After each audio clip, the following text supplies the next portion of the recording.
मस्तूम से है और मस्तूम में भी एक गांव है, वहाँ से कानक। तो वहाँ से मेरा जो प्राइमरी और सेकेंडरी स्कूल है वहीं से मैंने हासिल किया। फिर वहाँ पे कॉलेज ना होने की वजह से मैं यहाँ क्वेटा शहर में यहाँ से अपना इंटरमीडिएट कर लिया। फिर उसके बाद जो है यहाँ पे अपनी इंजीनियरिंग मैंने 4 इयर्स इंजीनियरिंग BS इन कंप्यूटर में कर ली। डिफरेंट स्कॉलरशिप्स और डिफरेंट कंट्रीज़ के लिए अप्लाई करता रहा फॉरेन PhD की। तो फाइनली 2018 में मैंने स्कॉलरशिप अवेल की HEC Pakistan, higher education commission Pakistan का वहाँ टेस्ट वगैरह क्लियर किया और फ्रांस पेरिस वहाँ पे सोरबोन पेरिस नॉर्थ यूनिवर्सिटी का नाम है, वहाँ पे एडमिशन सिक्योर करके और स्कॉलरशिप में PhD करने चला। और 2018 से 2022 में अक्टूबर में PhD कंप्लीट करके वापस यहाँ पे ड्यूटम्स में एज असिस्टेंट डायरेक्टर ज्वाइन किया और सिंस देन वर्क किया।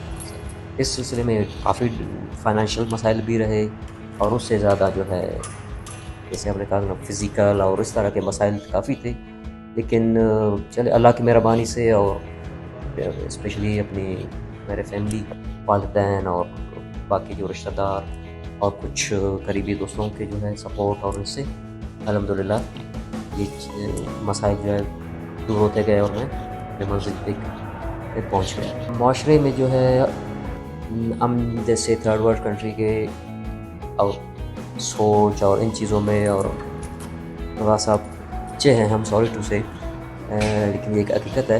हंड्रेड्स ऑफ टाइम जिस तरह की सिचुएशन का सामना करना पड़ा और पड़ रहा है अभी भी, डेली की रूटीन में ऑफिस आना जाना डेफिनेटली, या बाज़ार में या कहीं गली में अपने महल्ले में, अभी तक ये मसाइल हैं, इसमें कोई शक नहीं। इन चीज़ों से बंदा डिसहार्ट भी होता है कभी कि यार क्या कर रहा हूँ मैं यहाँ पे, या क्योंकि मैं जब वहाँ पे PhD किया तो वहाँ पे भी मुझे ऑफ़र मिला कि आप यहीं रहोगे और हमारे साथ काम करें। फाइनली मैं ये सारे एनालिसिस और सोच और उसके बाद वापस आ गया यहाँ पे। डेफिनेटली ये मसाइल देखने के बाद भी, क्योंकि अच्छी सोच और अच्छे लोग भी हैं तो वो चीज़ें बैलेंस हो जाती, तो इसलिए बस चल जाता है ज़िंदगी का सिलसिला।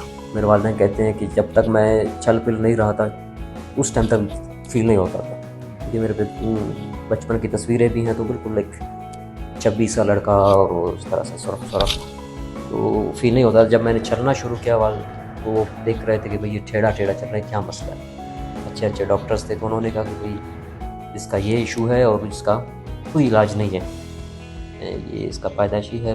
हाँ, हल बता इसका ये हो सकता है कि ऑपरेट हो सकता है, जो चलना टेढ़ा टेढ़ा है वो सीधा हो सकता है। मेरे फैमिली में कोई इस तरह का प्रेसिडेंस नहीं है, मतलब मैं वाहिद शख्स हूँ। इंसान हिम्मत और करेज और पक्के इरादे के साथ कोई काम करने का सोच ले, ठान ले और उसके लिए जद्दोजहद और कोशिश कर ले तो वो उसके लिए रास्ते भी निकलते रहते हैं और वो एक अपने मकसद पर पहुंच जाता है।